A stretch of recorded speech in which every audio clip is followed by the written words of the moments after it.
हुई रही है मदना।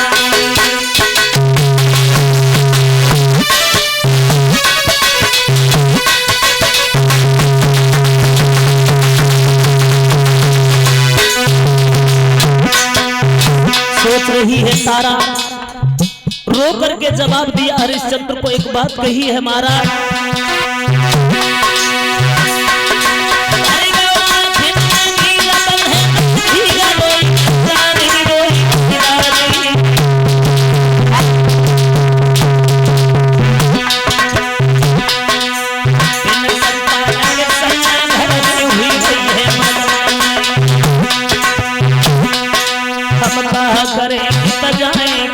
सुनाएंगे मन की कहानी,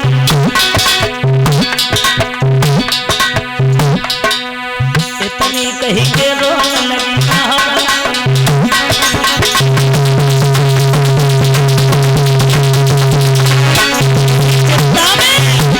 सब राती नींद है, याद फटे मेरी चाहती है।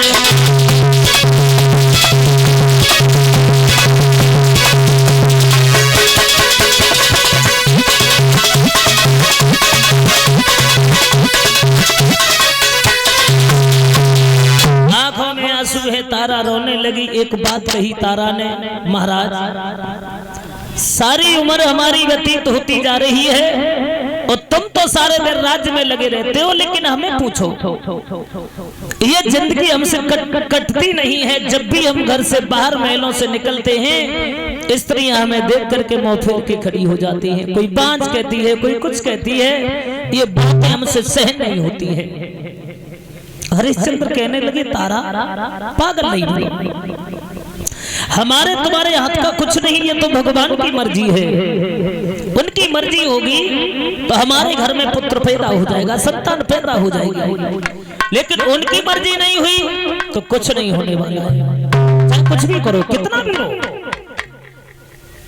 हरिश्चंद्र ने जब ये कहा है, लेकिन तारा के एक भी समझ में नहीं आई।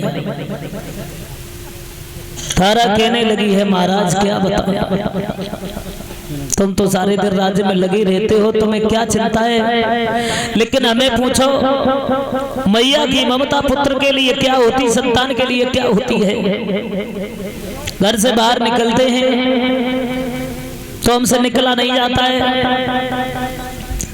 हरिश्चंद्र ने तारा को रोते हुए देखा, एक बात कही है तारा भगवान का भजन करो, चिंता नहीं करो, तुम्हें नहीं पता है भगवान की मर्जी के बिना कुछ नहीं होने वाला। भगवान का भजन करो तो दुख दूर हो जाएगा, चिंता करने से दुख बढ़ेगा, दुख दूर नहीं होगा। समझाने के बाद में हरिश्चंद्र वहां से उठे, तारा को रोते देखा, तारा को रोते छोड़ करके हरिश्चंद्र खेतों पे जाकर के बहुत रोए, बहुत रोए। वहां वरुण देव का आना हुआ तो वरुण देव ने कहा हरिश्चंद्र एक बात हमें ये बताओ, तुम तो भाई राजा हो और तुम्हारी आंखों में आंसू क्यों रो रहे हो, क्या मुसीबत तुम्हारे ऊपर है, क्या चिंता है तुम्हें। तो हरिश्चंद्र कहने लगे महाराज चिंता तो बहुत बड़ी है। क्या है? बोले चिंता ये है कि हमारे घर में हमारी रानी के गर्भ से किसी पुत्र किसी संतान ने जन्म लिया और तुम्हें नहीं पता हमारी रानी की इच्छा सिर्फ एक ये है संतान पैदा हो जाए, पैदा होने के बाद में बेशक वो खत्म हो जाए तो वो चिंता नहीं है। मेरे कहने का मतलब ये है कि मेरी रानी के बांझपन का कलंक मिट जाए। वरुण देव ने वही बात पकड़ ली, कहने लगे हैं हरिश्चंद्र तुम्हारी रानी की इच्छा है कि पुत्र पैदा हो जाए, संतान पैदा हो जाए, पैदा होने के बाद बेशक वो खत्म हो जाए, वो चिंता नहीं है। तो हरिश्चंद्र कहने लगे महाराज वो चिंता नहीं है। और एक बात कही, अरे है रानी की और इच्छा घर में बेटा एक हुई जा तो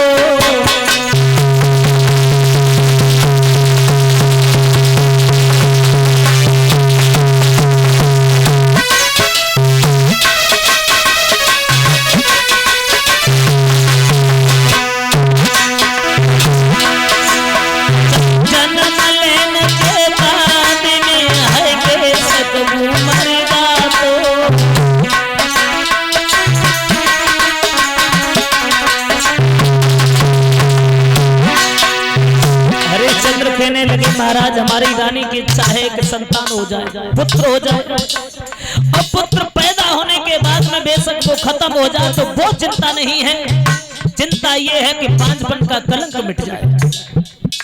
वरुण देव कहने लगे हरिश्चंद्र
जो ये कहा वरुणदेव से महाराज हमारे घर में पुत्र पैदा हो जाए, संतान हो जाए, और संतान होने के बाद में बेशक वो खत्म हो जाए तो वो में नहीं है, बांझपन का कलंक मिट जाए। वरुणदेव कहने लगे हैं हरिश्चंद्र जो तुमने ये बात कही है तो मेरा वचन है तुम्हारे घर में तुम्हारी रानी के गर्भ से एक पुत्र पैदा होगा। बहुत सुंदर, लेकिन पुत्र जब तुम्हारे घर में हो जाए तो तुम्हें हमारा यज्ञ करना पड़ेगा। और तुमने एक बात कही है कि पुत्र पैदा हो जाए, पैदा होने के बाद में बेशक वो खत्म हो जाए तो वो चिंता नहीं है, तो उस पुत्र को उस यज्ञ में चढ़ाना पड़ेगा। शर्त मंजूर है? हरिश्चंद्र कहने लगे महाराज शर्त मंजूर है। ये कहने के बाद में वरुण देव वहां से चले गए और हरिश्चंद्र जब घर पे आए धीरे धीरे महाराज वरुण की बात पूरी होने के लिए चली है। कुछ समय के बाद में